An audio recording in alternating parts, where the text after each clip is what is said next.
ಶ್ರೀ ಗುರುಭ್ಯೋ ನಮಃ. ಹರಿ ಓಂ. ಶ್ರೀಮಾತೆ ಶ್ರೀ ಶಾರದಾ ದೇವಿಯವರು ಹೇಳುತ್ತಾರೆ, ಜೀವನದಲ್ಲಿ ಯಾರೂ ಅಪಾಯಗಳನ್ನು ಎದುರಿಸದೇ ಇರುವುದಕ್ಕೆ ಸಾಧ್ಯವಿಲ್ಲ. ಕಷ್ಟಗಳು ಬಂದೇ ಬರುತ್ತವೆ, ಆದರೆ ಅವುಗಳೆಲ್ಲ ಹಾಗೆಯೇ ಇರುವುದಿಲ್ಲ. ಸೇತುವೆಯ ಕೆಳಗೆ ಹರಿಯುವ ನೀರಿನಂತೆ ಆ ಕಷ್ಟಗಳು ಕೂಡ ಬಂದು ಮಾಯವಾಗುತ್ತವೆ.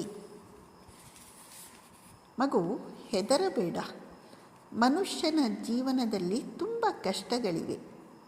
ಭಗವಂತನನ್ನು ಸ್ಮರಿಸುತ್ತಾ ಅವನ್ನೆಲ್ಲ ತಾಳ್ಮೆಯಿಂದ ಸಹಿಸಿಕೊಳ್ಳಬೇಕು.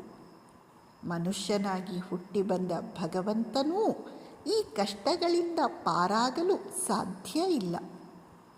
ಅವತಾರ ಪುರುಷರು, ಸಾಧು ಸಂತರು ಕೂಡ ಈ ಕಷ್ಟಗಳನ್ನು ಅನುಭವಿಸಲೇಬೇಕು.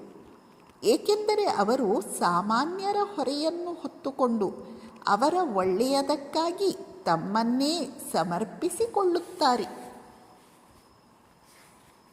ಶ್ರೀಮಾತೆಯವರು ಇಲ್ಲಿ 3 ವಿಚಾರಗಳನ್ನು ಹೇಳುತ್ತಿದ್ದಾರೆ. ಜೀವನದಲ್ಲಿ ಕಷ್ಟಗಳು ಬಂದೇ ಬರುತ್ತವೆ, ತಪ್ಪಿಸಿಕೊಳ್ಳಲು ಆಗುವುದಿಲ್ಲ. ಅವನ್ನು ನಾವು ತಾಳ್ಮೆಯಿಂದ, ಸೈರಣೆಯಿಂದ ಎದುರಿಸಬೇಕು. ತಲ್ಲಣಿಸದಿರು ಕಂಡ್ಯ ತಾಳು ಮನವೇ, ಎಲ್ಲರನ್ನು ಸಲಹುವನು ಇದಕ್ಕೆ ಸಂಶಯವಿಲ್ಲ. ಎರಡನೆಯದು, ಇವೆಲ್ಲ ಕಷ್ಟಗಳು ಸೇತುವೆಯ ಕೆಳಗೆ ಹರಿಯುವ ನೀರಿನಂತೆ ಬರುತ್ತವೆ ಹೋಗುತ್ತವೆ, ಬರುತ್ತವೆ ಹೋಗುತ್ತವೆ. ಅಲ್ಲ, ಜೀವನವೇ ಕ್ಷಣಿಕ ಅಂತೆ, ಜೀವನವೇ ಅನಿತ್ಯ ಅಂತೆ. ಇನ್ನು ಈ ಕಷ್ಟ ಸಂಕಟಗಳು ನಿತ್ಯವಾಗಿರಲು, ಶಾಶ್ವತವಾಗಿರಲು ಎಲ್ಲಾದರೂ ಸಾಧ್ಯವೇ? ಇಲ್ಲ, ಇವೆಲ್ಲ ತಾತ್ಕಾಲಿಕ, ನಶ್ವರ ಎಂದು ವಿವೇಕದಿಂದ ಕಂಡುಕೊಂಡು ತಾಳ್ಮೆಯನ್ನು, ಭರವಸೆಯನ್ನು ತಾಳಬೇಕು. ಮೂರನೆಯದು, ಅಂಥ ಭಗವಂತನೇ, ಯಾರು ಸರ್ವವ್ಯಾಪಿ, ಸರ್ವಶಕ್ತ, ಸರ್ವಜ್ಞ ಪುರುಷನೋ ಅವನು ಅವತಾರ ತಾಳಿ ಆಗಮಿಸಿದಾಗ, ಪಂಚಭೂತಗಳ ಬಲೆಯೊಳಗೆ ಬಂದಾಗ ತಾನೂ ಅಷ್ಟು ಕಷ್ಟಪಡುವಂತಾಯಿತು.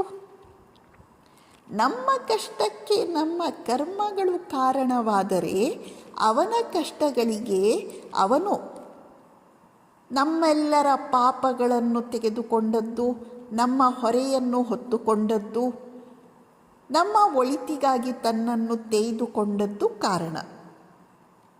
ಭಗವಂತನೇ ಅವತರಿಸಿದಾಗ ಅಷ್ಟು ಕಷ್ಟಪಟ್ಟ ಮೇಲೆ ಇನ್ನು ನಮ್ಮ ನಿಮ್ಮ ಪಾಡೇನು ಎಂದು ಆಲೋಚಿಸಿ ನಾವು ಧೈರ್ಯ, ಸಮಾಧಾನವನ್ನು ತಂದುಕೊಳ್ಳಬೇಕು.